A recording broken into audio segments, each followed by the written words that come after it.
Hi hello friends, എല്ലാ കൂട്ടുകാർക്കും നമ്മുടെ പുതിയൊരു റിവ്യൂയിലേക്ക് സ്വാഗതം.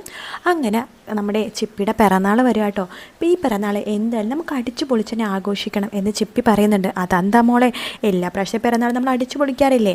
ഞാൻ എത്ര ദൂരെയാണെങ്കിലും എത്ര തിരക്കാണെങ്കിലും മോളുടെ പിറന്നാളിൽ പറന്നിവിടെ എത്താറില്ല എന്ന് മഹേഷ് പറയുമ്പോൾ അതൊക്കെ ശരി തന്നെയാണ്. പക്ഷേ ഈ പിറന്നാളിന് ഒരു പ്രത്യേകത ഉണ്ടതേ. എൻ്റെ കൂടെ എൻ്റെ അമ്മയില്ലേ, എൻ്റെ ഫ്രണ്ട്സിനെയൊക്കെ എൻ്റെ അമ്മേനെ ശരിക്കും എനിക്കൊന്ന് പരിചയപ്പെടുത്തണം. അതിനുള്ളൊരു അവസരം കൂടിയിട്ടാണ് ഈ പിറന്നാൾ. ഓഹോ, അത് കൊള്ളാലോ. അപ്പോൾ പിറന്നാൾ ഗംഭീരമായിട്ട് ആഘോഷിക്കാൻ ചിപ്പി ഉദ്ദേശിച്ചോ? പിന്നല്ലാതെ പിന്നെ എൻ്റെ കുറച്ച് ഫ്രണ്ട്സിനെയൊക്കെ വിളിക്കണം. ശരി, എങ്ങളൊരു കാര്യം ചെയ്യും ഇഷിത, നമുക്ക് ഈ ഫ്ലാറ്റിൽ തന്നെ ചെറിയൊരു അലങ്കാര പണിയൊക്കെ ആയിട്ട് നമുക്ക് ചിപ്പിമോളുടെ പിറന്നാൾ ആഘോഷിച്ചാലോ? അതെന്തായാലും സൂപ്പർ ഐഡിയ ആണ് മഹേഷ് എന്ന് ഇഷിതയും പറയുന്നുണ്ട്. അല്ല, നീ നിൻ്റെ ഫ്രണ്ട്സിനെയൊക്കെ വിളിക്കണം കേട്ടോ. വിളിക്കാം, ഞാൻ അവരെയൊക്കെ വിളിക്കുന്നുണ്ട്. മഹേഷ് പറയുന്നുണ്ട് അവരെ മാത്രമല്ല അവരുടെ ഫാമിലിനെയും വിളിക്കണം. അവരെ വേണമെങ്കിൽ ഞങ്ങൾ വിളിച്ചോളാം, നീ നമ്പർ തന്നാൽ മതി. ശരി, ഞാൻ നമ്പർ തന്നോളാം എന്ന് ചിപ്പി പറയാണ്. അല്ല, ആദ്യമേ വിളിക്കണ്ടേ എന്ന് നിഷിത ചോദിക്കുമ്പോൾ വേണം എന്ന് മഹേഷ് പറയാണ്. പക്ഷേ ചിപ്പിയുടെ പിറന്നാൾ ആ രചനക്ക് ഓർമ്മ ഉണ്ടാവുമല്ലോ, അതുകൊണ്ട് ആദ്യം അവൾ വിടുമെന്ന് ഉറപ്പില്ല. അനിയത്തിയുടെ പിറന്നാളിന് ഏട്ടൻ വരാതിരിക്കില്ലല്ലോ, എന്തായാലും നമുക്ക് എന്തായാലും വിളിക്കാം എന്ന് പറയണം. അങ്ങനെ നിഷിത ആദിയുടെ മൊബൈലിലേക്ക് വിളിക്കേണ്ട. ആദി ആ സമയത്ത് ഹോംവർക്കൊക്കെ ചെയ്ത് റൂമിലായിരിക്കും കേട്ടോ. ആദി മൊബൈലിൽ നോക്കുമ്പോഴേക്കും കോൾ വരുവാണ്. നോക്കുമ്പോൾ ഇഷിതാമ്മ എന്ന് സേവ് ചെയ്തേക്കുന്ന നമ്പറിനാട്ടോ കോൾ വരുന്നത്. ആദി അടുത്തൊന്നും ആരും ഇതില്ലെന്ന് ഉറപ്പെടുത്തിന് ശേഷം ഫോൺ എടുക്കുകയാണ്. ഹലോ ഇഷിതാമ്മ. ആദി എന്ത് ചെയ്യുമായിരുന്നു? ഞാൻ ഹോംവർക്ക് ചെയ്യായിരുന്നു. അതെയോ, ഭക്ഷണമൊക്കെ കഴിച്ചോ? കഴിച്ചു. ഇഷിതാമ്മ കഴിച്ചോ? കഴിച്ചു. ചിപ്പി എന്ത് ചെയ്യുക? എല്ലാവരും ഇവിടെ ഉണ്ട്. ഞാനിപ്പോൾ വിളിച്ചത് ഒരു അത്യാവശ്യ കാര്യം പറയാനാ. എന്താ ഇഷിതാമ്മ? നമ്മുടെ ചിപ്പിയുടെ പിറന്നാളാ ഈ വരുന്ന സൺഡേ. ആണോ? അതെ, 6 വയസ്സാവാമ്പോൾ അവൾക്ക്. അത് കൊള്ളാലോ, നമുക്ക് ഈ ഫ്ലാറ്റ് വെച്ചിട്ട് തന്നെ ആഘോഷിക്കാൻ തീരുമാനിച്ചേക്കുന്നത്.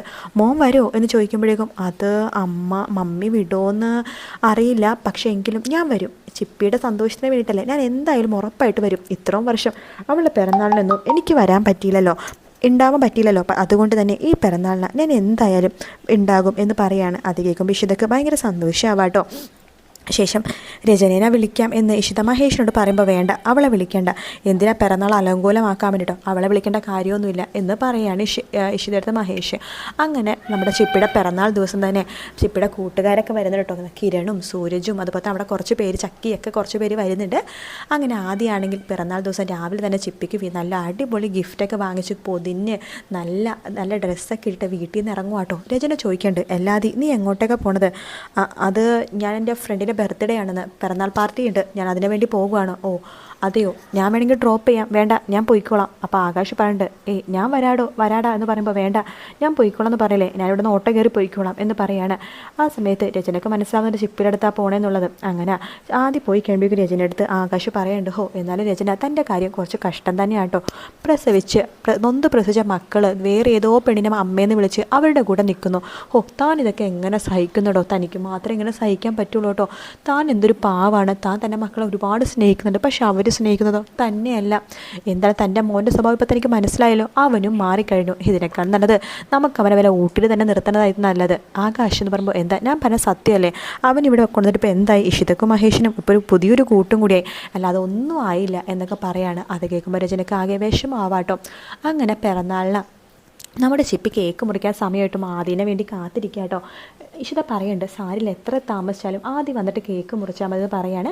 ഇഷിത നല്ല സുന്ദരിയായിട്ട് തന്നെ ഒരുങ്ങിയിട്ടുണ്ട് കേട്ടോ. അങ്ങനെ വാതിൽ മുട്ടുമ്പോൾ ഇഷിത വാതിൽ മുട്ടുമ്പോൾ ആദ്യമായിട്ടോ ആദ്യനെ കാണുമ്പോൾ തന്നെ ചിപ്പിക്ക് ഭയങ്കര സന്തോഷം. ഏട്ടാന്ന് പറഞ്ഞ് കെട്ടിപ്പിടിക്കുകയാണ്. ചിപ്പി മോളെ ഹാപ്പി ബർത്ത്ഡേ ടു യു എന്ന് പറഞ്ഞിട്ട് ഗിഫ്റ്റ് കൊടുക്കേണ്ട. താങ്ക് യു സോ മച്ച് ചേട്ടാ, ചേട്ടൻ വന്നല്ലോ, എനിക്ക് ടെൻഷനായിരുന്നു. രചന അമ്മ വിടുമെന്ന് ആലോചിച്ചിട്ട് രചന അമ്മ വിട്ടില്ലെങ്കിലും ഞാൻ ഇന്നത്തെ ദിവസം വരാതിരിക്കുമോ ചിപ്പി എന്ന് പറയാണ്. അപ്പോൾ നമുക്ക് കേക്ക് കട്ട് ചെയ്താലോ ഡാഡി? കട്ട് ചെയ്യാം എന്ന് പറയാണ്. അല്ല, ആരാ കേക്ക് കട്ട് ചെയ്യാൻ പോണത്? ചിപ്പി മാത്രമാണോ അതോ അമ്മയും അച്ഛനും കൈ പിടിക്കുന്നുണ്ടോ എന്ന് സ്വപ്ന വലിയ ചോദിക്കുമ്പോൾ ചിപ്പി തന്നെ കട്ട് ചെയ്തോട്ടെ, അല്ലെങ്കിൽ ആദ്യമോനും പിടിച്ചോട്ടെ എന്ന് പറയുമ്പോൾ ചിപ്പി കട്ട് ചെയ്തോട്ടെ, പിറന്നാൾക്കാരി ഇവളല്ലേ, ഇവള് തന്നെ കട്ട് ചെയ്യട്ടെ എന്ന് പറയണം. അങ്ങനെ ചിപ്പി കേക്ക് കട്ട് ചെയ്യുന്നുണ്ട്. ആദ്യത്തെ കഷ്ണം കേക്ക് ആദ്യക്കാട്ടോ കൊടുക്കണത്. ഇത്രയും നാൾ തൻ്റെ ബർത്ത്ഡേക്ക് തൻ്റെ ഏട്ടൻ ഉണ്ടായില്ലല്ലോ, ഈ ബർത്ത്ഡേക്ക് തനിക്ക് 2 സന്തോഷമുണ്ട്. തനിക്കിപ്പോൾ ഒരു ഏട്ടനുണ്ട്, തനിക്കൊരു അമ്മയുണ്ട്. അതിൻ്റെ സന്തോഷത്തിൽ ആദ്യത്തെ കഷ്ണം കേക്ക് നമ്മുടെ ആദ്യം കൊടുക്കുകയാണ്. അടുത്ത കഷ്ണം കട്ട് ചെയ്തിട്ട് നമ്മുടെ ഇഷിതക്ക് കൊടുക്കുക കേട്ടോ. ആ സമയത്തിന് രചന കറക്റ്റായിട്ട് അവിടേക്ക് വരുന്നുണ്ട്. വാതിൽ തള്ളി തുറന്ന് വരുമ്പോൾ രചന കാണുന്ന കാഴ്ച ചിപ്പി രചനനെ ഒരു നോക്കുകുത്തിയാക്കിയിട്ട് നമ്മുടെ ഇഷിതക്ക് കേക്ക് കൊടുക്കുന്നതാണ്. അത് രചനക്ക് സഹിക്കാൻ പറ്റുന്നു കേട്ടോ. അടുത്ത കേക്ക് കഷ്ണം എടുക്കുമ്പോഴും ചിപ്പി രചനക്ക് കൊടുക്കുന്നില്ല, ഡാഡിക്കാണ് കൊടുക്കുന്നത്.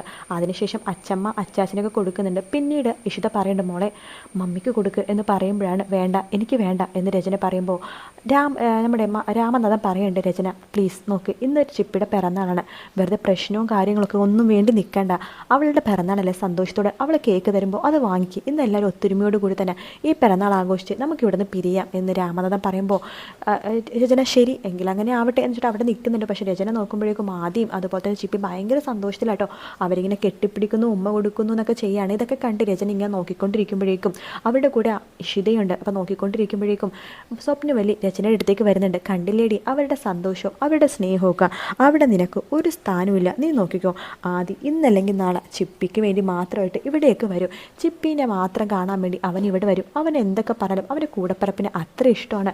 പിന്നെ ഇഷിതയുടെ സ്വഭാവം നിനക്ക് പറയേണ്ട കാര്യമില്ലല്ലോ, പിള്ളേർക്ക് പെട്ടെന്ന് ഇഷ്ടവും കാണണമെന്നറിയാമോ, അവളുടെ മനസ്സ് നിന്നെ പോലെ ദുഷിച്ച മനസ്സല്ലടി എന്ന് പറയാണ്.